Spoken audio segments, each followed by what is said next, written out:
Bismillahirrahmanirrahim. Assalamualaikum warahmatullahi wabarakatuh.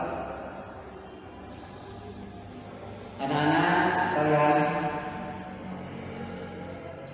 pada hari ini Bapak ingin sampaikan tentang mata pelajaran pendidikan agama Islam, dan materi untuk hari ini akan kita pelajari pokok pembahasan Al-Quran sebagai pedoman hidup. Sebelum kita menginjak kepada materi pembelajaran, terlebih dahulu kita bersama-sama memohon kepada Allah yang Maha Kuasa, kita berdoa agar kita diberikan keselamatan sehubungan sekarang dengan masa wabah corona yang sedang merajalela. Oleh karena itu kita memohon kepada Yang Maha Kuasa agar kita semua terhindar dari wabah tersebut. Dan untuk itu kita juga memohon kepada Yang Maha Kuasa kita dalam rangka menuntut ilmu, agar kita diberikan ilmu yang bermanfaat dan juga pemahaman terhadap ilmu. Untuk itu kita bersama-sama berdoa kepada Allah yang Maha Kuasa. Bismillahirrahmanirrahim. Rabbi zidni ilma warzuqni fahma. Itu barangkali anak-anak sekalian, kita berdoa kepada Yang Maha Kuasa. Sekali lagi kita memohon agar kita diberikan ilmu yang bermanfaat dan juga ilmu dengan pemahamannya. Oleh karena itu marilah kita bersama-sama anak sekalian untuk melihat bahwa Al-Quran adalah merupakan pedoman hidup bagi semua manusia di jagat raya ini. Untuk itu mari anak-anak sekalian, kita lihat tayangan yang ada di depan ini. Anak-anak sekalian perhatikan semua. Di sini dalam tayangan Al-Quran sebagai pedoman hidup. Jadi Al-Quran itu adalah merupakan pedoman hidup bagi seluruh umat manusia yang berada di jagat raya ini. Pedoman adalah merupakan tuntunan hidup. Jadi kalau kita dalam perjalanan hidup di dunia ini tanpa tuntunan, tanpa pedoman, maka kehidupan kita akan kacau balau. Oleh karena itu, Quran merupakan sebagai pedoman hidup bagi umat manusia, agar manusia dalam kehidupan di alam jagat raya ini menemui dengan keselamatan. Anak-anak sekalian, sekali lagi kita perhatikan dalam ayat tersebut, Al-Quran sebagai pedoman hidup. Anak-anak sekalian, kitab suci adalah merupakan wahyu dari Allah Subhanahu wa Ta'ala. Kalau kita perhatikan, ada beberapa kitab suci yang merupakan firman Allah Subhanahu wa Ta'ala.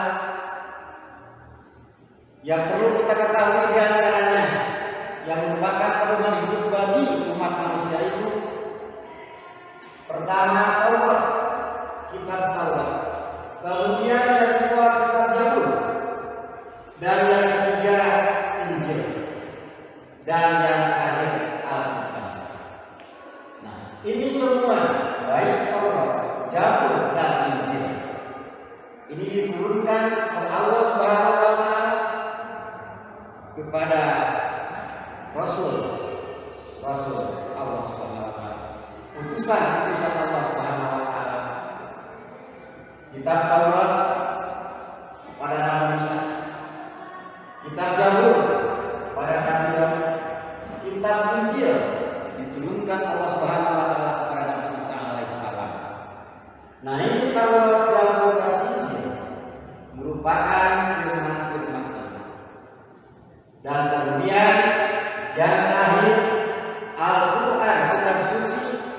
umat Islam diturunkan Allah Subhanahu wa taala melalui malaikat Jibril, disampaikan kepada Rasul Allah Nabi besar Muhammad sallallahu alaihi wasallam.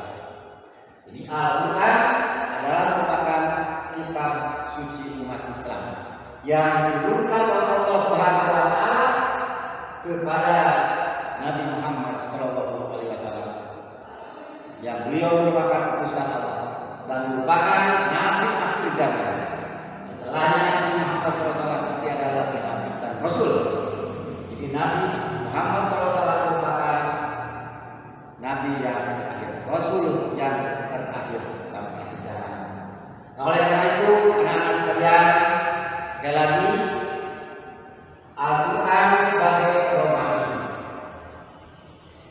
Nah, sebelum Al-Quran turun, berita tadi Bapak sampaikan, ada Taurat, ada Zabur, ada Injil.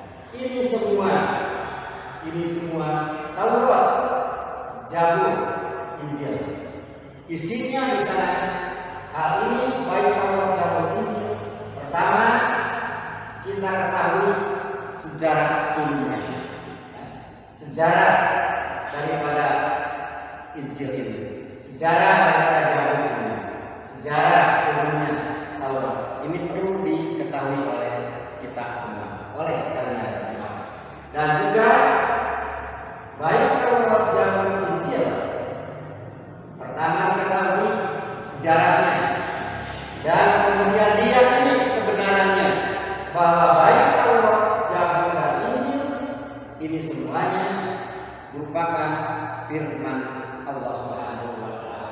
Oleh karena itu, baik Zabur, Injil, Taurat, pertama diketahui oleh kita sejarahnya, turunnya, kemudian diyakini akan kebenarannya bahwa ini semata-mata firman Allah, dan juga keberadaannya harus kita akui bahwa ini semua baik Taurat, Zabur, dan Injil merupakan kitab suci dan merupakan firman Allah Subhanahu wa taala. Kemudian anak sekalian, perhatikan tayangan selanjutnya.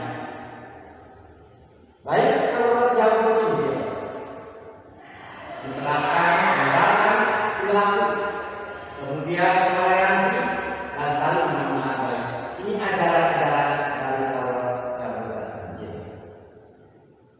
Kemudian selanjutnya kita Quran, Al-Quran, yang tadi dikatakan Al-Quran adalah merupakan kitab suci umat Islam yang diturunkan Allah Subhanahu wa taala melalui malaikat Jibril, disampaikan kepada Rasulullah sallallahu alaihi wasallam. Nah, Al-Quran kalau kita perhatikan dari Taurat, Zabur, dan Injil, tadi dikatakan Taurat, Zabur, Injil, kita ketahui sejarahnya, kemudian diyakini keberadaannya, diyakini dengan sepenuh hati, diimani oleh kita sekalian bahwa Taurat, Zabur, Injil ini diyakini dengan sepenuh hati bahwa betul-betul ini adalah merupakan firman Allah sebagai pedoman hidup manusia.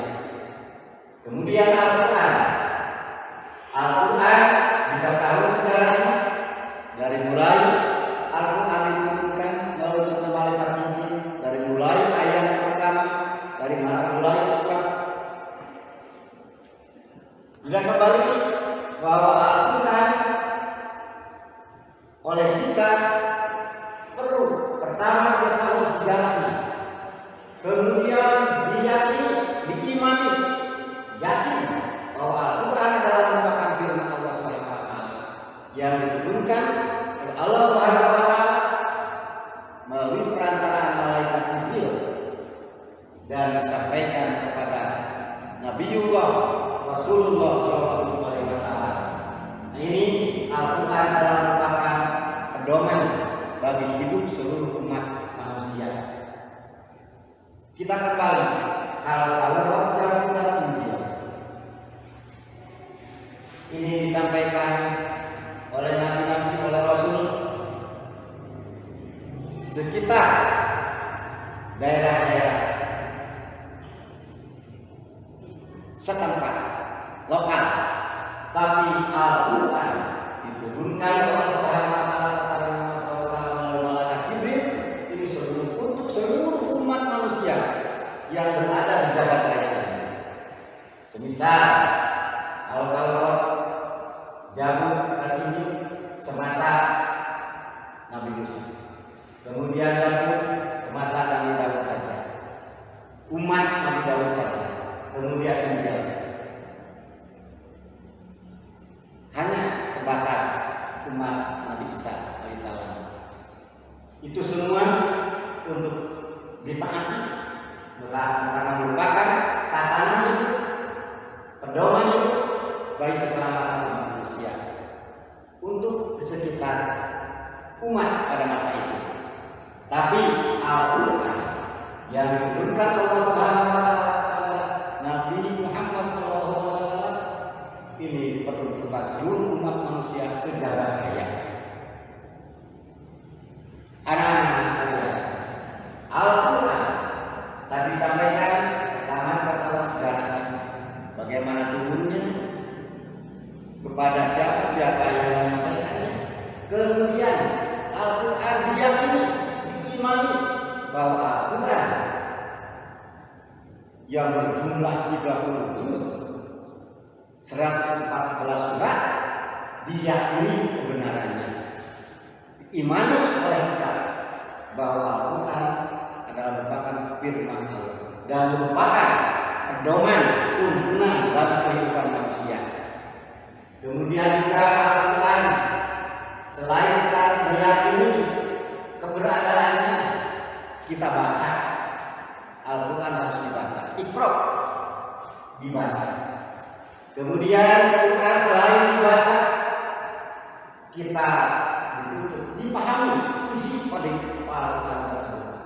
Kemudian setelah Al-Quran kita yakini keberadaannya, kemudian kita dibaca Al-Quran tersebut, kemudian dipahami isi dari Al-Quran tersebut, dan selanjutnya kita dipedoman,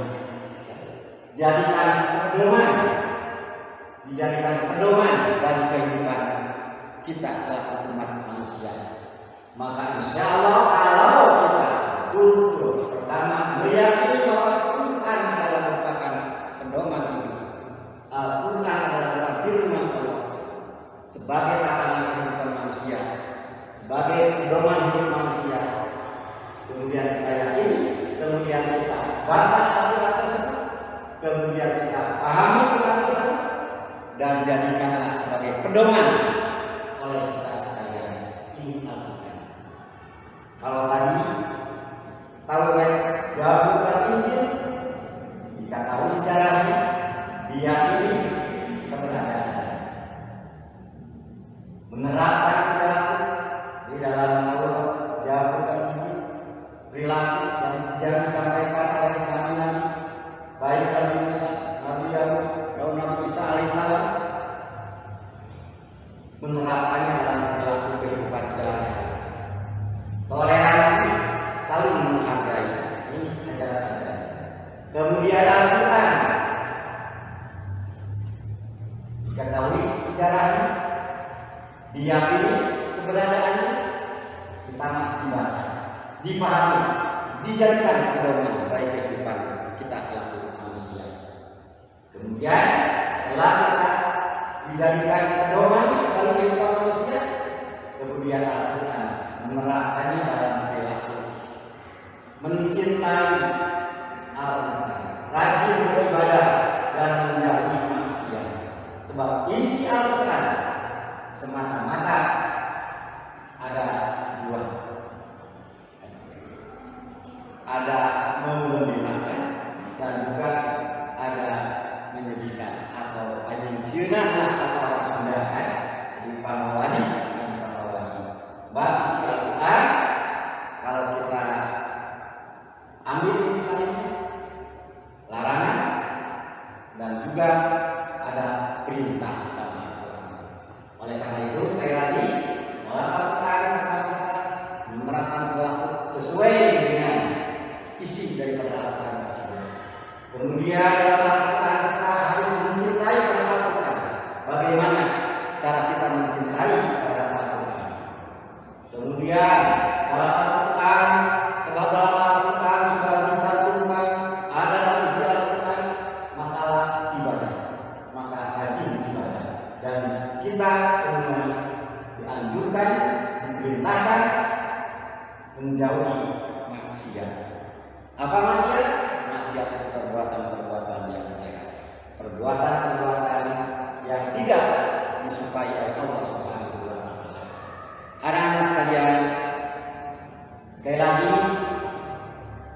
melihat pertama bahwa Al-Quran adalah merupakan pedoman hidup manusia.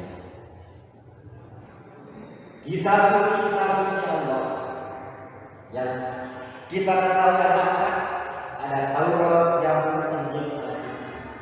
Nah, ini semua adalah firman Allah Subhanahu wa taala. Dan isi Taurat, Zabur, dan Injil sudah terangkum dalam Al-Quran. Sehingga sejarah Nabi Musa, sejarah Nabi Daud, sejarah Nabi Sallallahu sudah terkait, sudah ada dalam Al-Quran. Jadi Al-Quran seperti yang Allah katakan bahwa sempurna.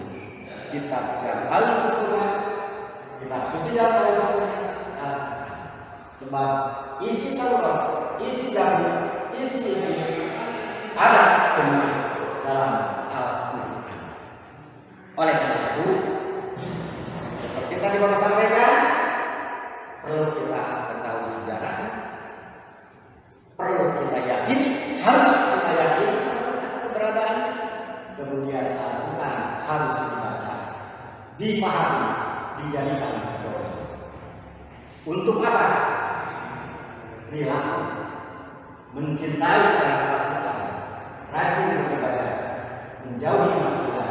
Apabila kita sudah meyakini Al-Quran dibaca, Al-Quran dipahami, kemudian Al-Quran dijadikan pedoman hidup bagi kita selaku manusia. Anak-anak sekalian yang alhamdulillah pada hari ini kita pertama yang Bapak sampaikan bahwa Al-Quran merupakan pedoman hidup bagi umat manusia. Anak-anak sekalian,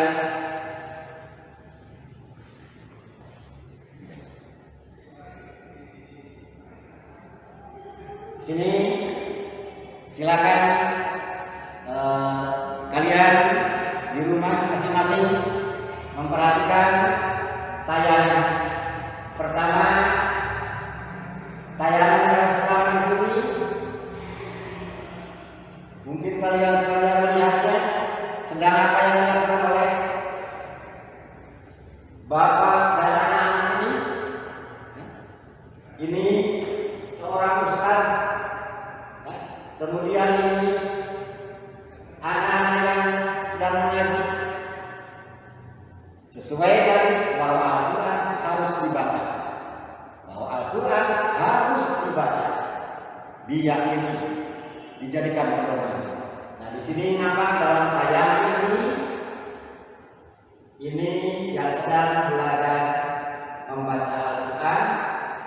Kemudian di sini dikatakan sistem sorogan, bahwa siswa datang ke ustaz,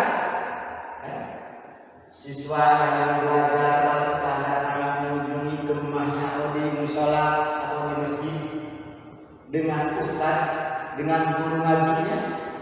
Kemudian mereka bersama-sama dituntun membaca Al-Quran oleh ustaz.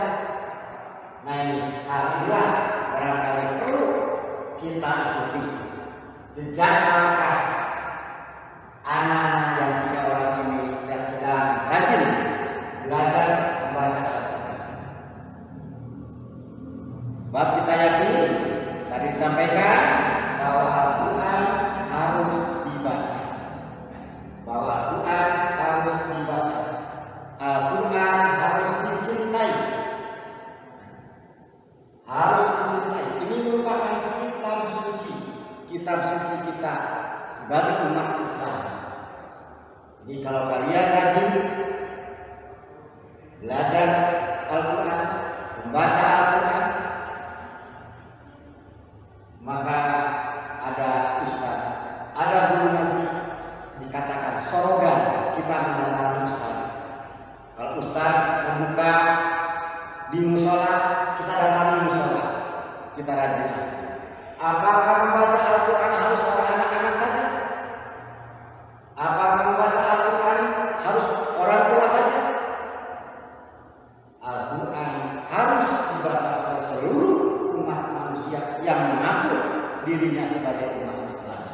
Sebab Al-Quran adalah Siapa lagi yang akan mencintai Al-Quran? Siapa lagi yang akan menjunjung tinggi Al-Quran kecuali kita sebagai umat Islam? Oleh karena itu, mari anak-anak sekalian, rajinlah belajar membaca Al-Quran, baik di rumah, di musola, di masjid, agar kita betul-betul bahwa Al-Quran merupakan kepribadian kita sebagai umat Islam. Quran jadikanlah sebagai pedoman hidup. Kalau kita ingin selamat, baik di dunia ataupun akhirat, tiada lain bekalnya kita imani, kita yakini, kita jadikan pedoman Al-Quran dalam kehidupan kita di dunia ini. Anak-anak sekalian, ini sekali lagi tayangan ini merupakan salah satu contoh bahwa kita sebagai umat manusia, sebagai anak-anak bangsa, untuk mengisi negara kita yang cinta ini, kita sebagai umat Islam, maka cintailah Al-Quran, pelajarilah Al-Quran, pahamilah Al-Quran, jadikanlah Al-Quran sebagai pedoman hidup bagi kita sekalian. Anak-anak sekalian, kemudian kita lihat kepada tayangan selanjutnya. Di sini ada 3 orang yang sedang membuka Al-Quran. Tayangan pertama ini kegiatan musyawarah tilawah Quran. Kemudian yang sebelahnya orang sedang membaca Al-Quran. Kita kenal tiap tahun diselenggarakan lomba baca Al-Quran atau tilawah Al-Quran. Tilawah Al-Quran diselenggarakan tiap tahun. Cuma tahun sekarang karena adanya wabah corona, nampaknya kegiatan tilawah Al-Quran di tiap-tiap tempat, tiap-tiap daerah tidak diselenggarakan. Karena dengan wabah corona kita harus menjauhi kerumunan-kerumunan orang. Oleh karena itu, untuk tahun sekarang nampaknya kita tidak melihat kegiatan tilawah Al-Quran secara baik personal ataupun daerah. Tapi sebelumnya, tahun-tahun sebelumnya, tiap tahun diadakan lomba baca Al-Quran, tilawah Al-Quran, mulai tingkat desa sampai tingkat nasional. Ini salah satu pertanda bahwa kita selaku umat Islam, apa yang dianjurkan Allah Subhanahu wa taala, Quran dibaca, Quran dipahami, Quran dijadikan pedoman hidup. Dengan tilawah Quran salah satu upaya untuk mendorong agar kita mau belajar Al-Quran.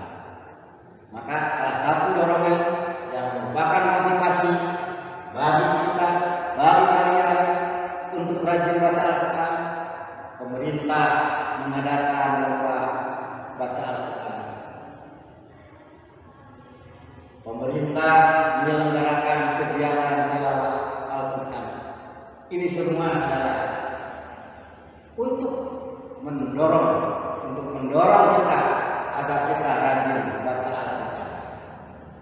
Kemudian tayangan selanjutnya orang sedang membaca Al-Quran. Seperti tadi disampaikan bahwa Al-Quran diyakini, dibaca, dipahami, dijadikan pedoman.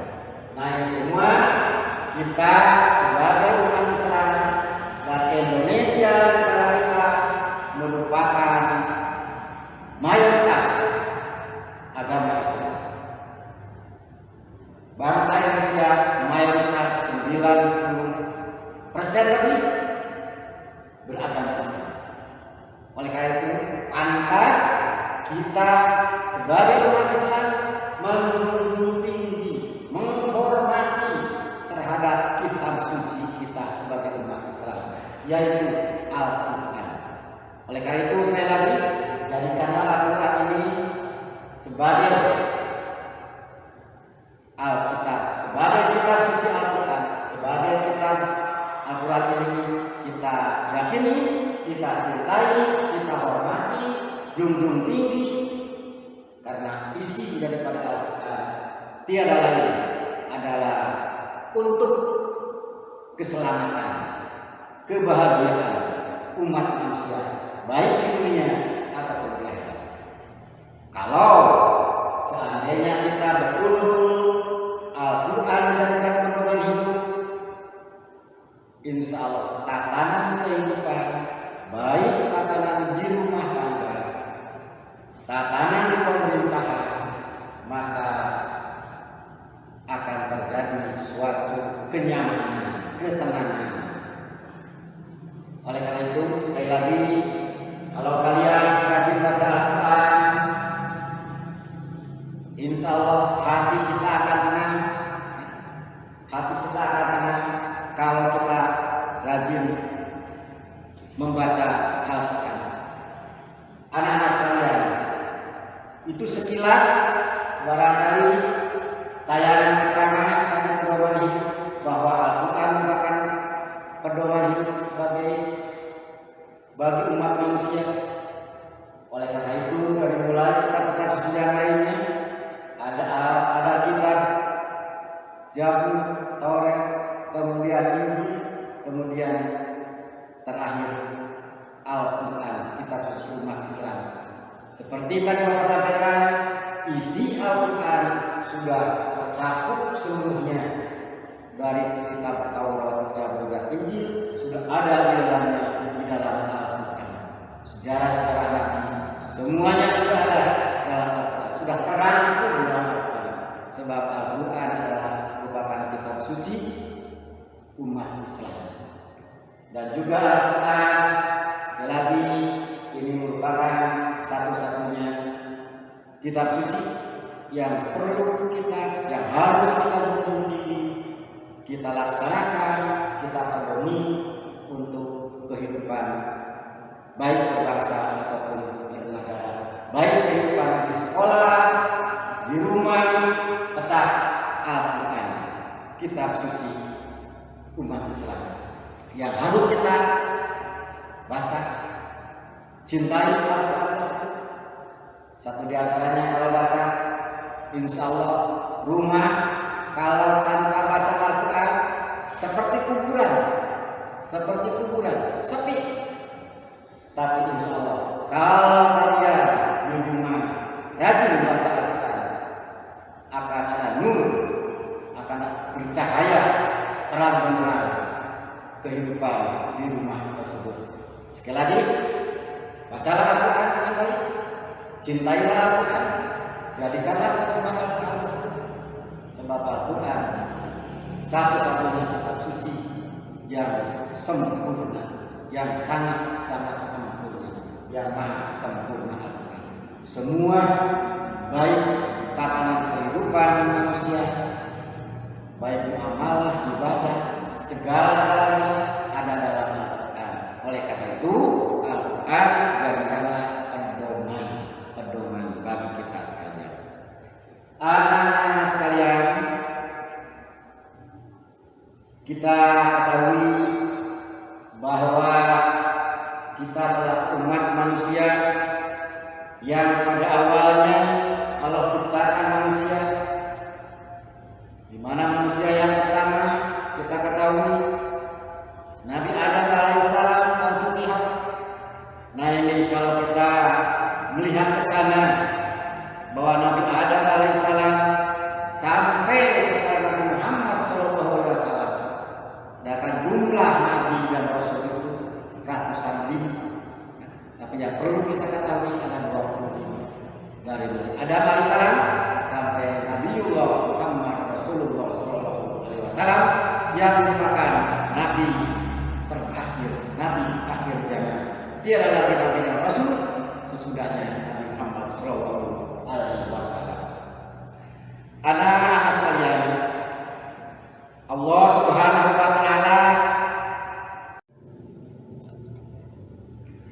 Anak-anak sekalian, marilah setelahnya Bapak menyampaikan sepintas tentang bahwa Al-Quran sebagai pedoman hidup. Kita lanjutkan materi ini, yaitu dengan pembahasan membuka hati kita sejak Nabi Adam salam sampai Nabi Muhammad SAW. Para Rasul datang menyampaikan ajaran Allah Subhanahu Wa Taala kepada umatnya, sebagaimana bahwa Rasul, baik Nabi dan Rasul juga itu merupakan manusia biasa. Baik Rasul, Nabi dari mulai Nabi Adam sampai Nabi Muhammad SAW itu manusia biasa. Manusia sudah barang tentu akan bertemu apa yang dikatakan ajal atau meninggal dunia. Nah, pada saat-saat tersebut para Rasul telah meninggal. Keadaan umat manusia, kalau pada saat Rasul berada, Nabi sedang berada, maka ada pedoman-pedoman disampaikan oleh Nabi ataupun Rasul. Maka setelahnya para Nabi Rasul juga meninggal sebagai manusia biasa. Maka keadaan manusia karena tidak adanya pedoman hidup, maka dalam saat-saat tersebut keadaan manusia kacau balau. Mengapa kacau balau? Karena tidak adanya tuntunan, tidak adanya pedoman hidup bagi umat pada saat tersebut. Nah, oleh karena itu saat itulah benar-benar mulai kacau balau karena tidak adanya pedoman hidup. Maka dengan diturunkannya kitab suci, umat manusia baru kembali menjadi aman tentram. Dengan adanya kitab suci, dengan dimilikinya kitab suci yang merupakan pedoman hidup umat manusia. Jadi sekali lagi bahwa mulai dari Nabi Adam alaihissalam sampai Nabi Muhammad SAW itu semuanya adalah merupakan manusia biasa dan juga akan ketemunya dengan apa yang dikatakan ajal. Maka pada saat-saat tersebut umat manusia dalam keadaan kacau balau, maka Allah Subhanahu Wa Taala menurunkan kitab suci, umat manusia baru kembali kepada kehidupan yang baik dengan memilikinya pedoman hidup. Anak-anak sekalian, Al-Quran adalah kitab suci umat Islam yang diwahyukan oleh Allah Subhanahu Wa Taala melalui malaikat Jibril secara berangsur-angsur kepada Nabi Muhammad SAW. Al-Quran merupakan kitab suci terakhir yang diwahyukan dan merupakan penyempurnaan kitab-kitab sebelumnya. Jadi anak-anak sekalian, bahwa Al-Quran adalah merupakan kitab suci umat Islam yang diwahyukan, yang difirmankan oleh Allah Subhanahu Wa Taala melalui perantaraan malaikat Jibril dan diturunkannya tidak sekaligus. Al-Quran tersebut yang 30 juz 114 surat tidak sekaligus, tapi Al-Quran diturunkan Allah Subhanahu Wa Taala melalui malaikat Jibril yang disampaikan kepada Rasulullah SAW, yaitu dengan cara berangsur, mulai pada ayat pertama sampai ayat terakhir yang kurang lebih 13 tahun. Ini semua Al-Quran diturunkan oleh Allah Subhanahu Wa Taala, yaitu merupakan pedoman bagi kehidupan bangsa, kehidupan umat manusia. Wabil khusus barangkali kita sebagai bangsa Indonesia yang mayoritas umat Islam, maka harus betul-betul Al-Quran seperti tadi Bapak sampaikan. Al-Quran kita yakini keberadaannya, kemudian Al-Quran dibaca, dijadikan pedoman hidup. Seperti dikatakan, disampaikan oleh Rasulullah SAW tentang Al-Quran, bahwa betul-betul Al-Quran itu harus kita baca, kita jadikan pedoman. Kalau Rasulullah SAW dalam hadis riwayat Hakim katakan, kutinggalkan untukmu dua perkara, usaha kalian tidak akan tersesat selama berpegang teguh kepada keduanya.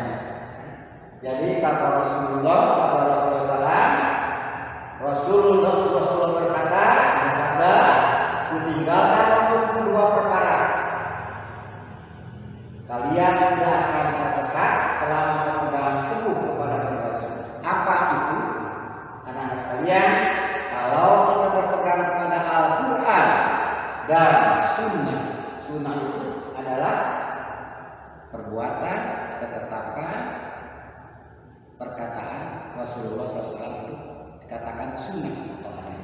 Jadi kalau kita dalam hidup ini kalau berpegang kepada dua hal, baik Al-Quran dan Sunnah, maka kita akan selamat hidup di dunia dan hidup di akhirat nanti. Jadi sekali lagi, seperti tadi sampaikan, Al-Quran jadikanlah sebagai pedoman hidup. Kemudian apa-apa yang belum jelas dalam Al-Quran, maka dijelaskan oleh Sunnah Rasul, oleh hadis Rasul.